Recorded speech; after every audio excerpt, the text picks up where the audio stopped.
It's been a long time. I was away, college and stuff. But, anyways, I'm back, and this might be the best leaks I have read so far in this whole year because there are like five different things going on, and it's just becoming more hyped. In the color spread, we can see Utah and all Straw Hat crew. Like I don't care. Anyways, moving on. Chapter starts in the red line. Kuma arrives at Red Port. Everyone's panicked when they see him. Kuma walks towards the world government symbol near the lift that connects the port with Marijua. He was rescued. He was back with the revolutionaries. All of a sudden, man was like, "Yeah, I need to go back."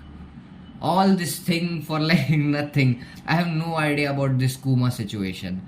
I might just wait for a while and let that story roll in until I understand what's happening. I have no theories, I have no speculation about what's going on because he was rescued from the basement. Okay, the depths of Marijua, the darkness of Marijua, and man was like, "Yeah, you know what? I need to head back to Egghead Island." Stussy, yeah, exactly. Stussy comments that it seems Lucci doesn't intend to obey the Marines' orders. He wants to attack Luffy and Vegapunk. CP0 agents block all the ports and ships on Egghead Island. Lucci is very angry, and Lucci is like, "I don't recognize Straw Hat as a Yonko." Man, man got negative dipped, and then he's saying, "I don't recognize Straw Hat as a Yonko." Bro, that has to be the most ridiculous thing he has said in the whole story, bro. Dude, even the pigeon knows what's happening, okay? And also, they blocked all the ports and ships on Egghead Island, so I don't know how Straw Hats are gonna escape, like, from this situation, because we also know from the previous chapter that Kizaru's here, okay? Man was there in the last panel of the last chapter, but we have no update on him in the whole chapter. I have no clue where he is. I was so hyped to see Kizaru back. Okay, I wanted that Straw Hat versus Kizaru version 2, but then we just have five other like cliffhangers. Moving on. In the lab, all the Vegapunks finish packing all they need. We can see just normal bags. The seven of them will board Sunny together, but we don't see Atlas in this chapter. Bro, this is completely insane, okay? I had no idea seven of them are gonna board Sunny. I was like, okay, Vegapunk is joining, but not all of them. Like, bro, what the hell? Seven of them and the ship's maxed out. There's like no place for someone else, bro. You already have Jinbei, Frankie, like new people around, and then you just get seven people inside. Bro, what the heck? And it's seven. Yeah, I'm not even counting Bonnie. Like, who's even thinking about Bonnie in this whole scenario? Are they just gonna abandon her? No, of course not. Yeah, so eight people. Technically, eight people are gonna come on to the Straw Hat crew. Like, man, what the? They just doubled the amount. Okay, they just doubled. That's it. Edison says there's one more person on Egghead Island that can help them. However, Edison is reluctant to contact that person since if he helps them, he can't stay on Egghead Island and will be hunted down by the world government as well. I mean, however, the real Vegapunk decides to call that person. Oh, I'm done with this dad thing, okay? Okay, I'm done with this dad thing. The mysterious person speaks to Vegapunk in polite terms. We only see his or her. Bro, it's his. Of course, you just said he, and then you're implying his or her, covered in the shadow while he or she talks by Denden Mushi. Yeah, I can, like, people, I know I was reading Twitter and then I came onto YouTube. I was, like, watching a few videos on this, and people are just speculating about it being Scopper Gaban. I have no idea where that theory came from. How the heck Scopper Gaban is here, bro? He is meant to be on Lodestar. I mean, like, it's not a confirmation, but I have very low chances that Scopper Gaban might be the person here. It can be a really like a differently new character, okay? It can be a new character. We can understand that fact. Okay, might just add some more plot point. But yeah, that's it, bro. That's the only two suspects I have. There's no other way. I have no idea who else is gonna be if not these two people, and I don't even think so it's gonna be Scopper Gaban. Scopper Gaban, he's the left hand man of Roger. The world government is gonna track him or something, and he's gonna get hunted down while Rayleigh is just chilling on Sabodi. Bro, what the hell? There's no way it's Copper Gaban, bro.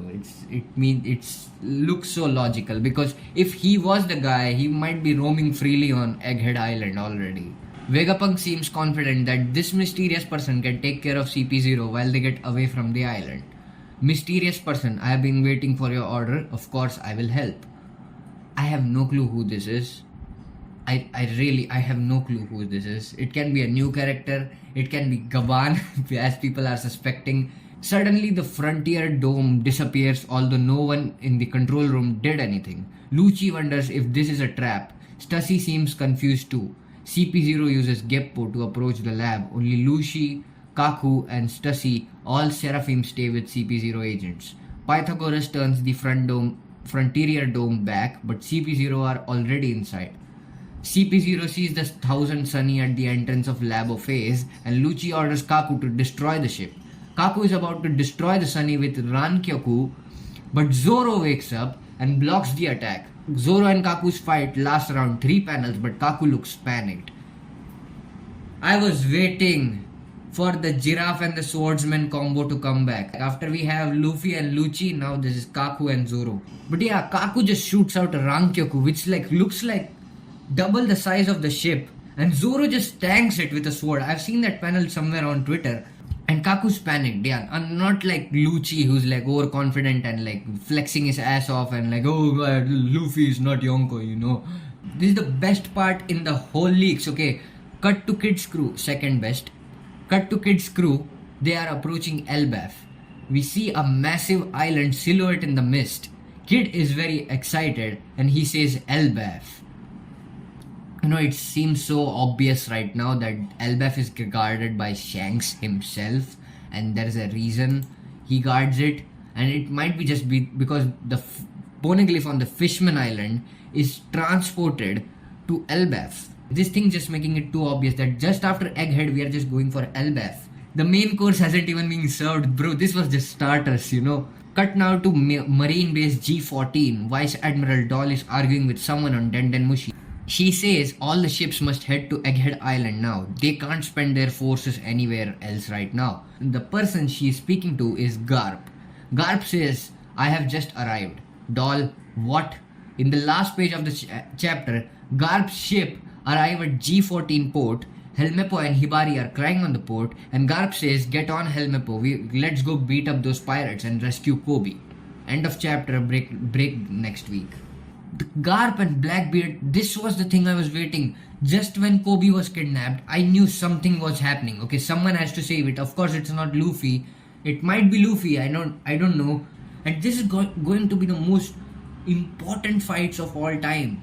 Cause there's like much stuff to cover, bro. This might be the moment we'll understand what's Blackbeard's weird body.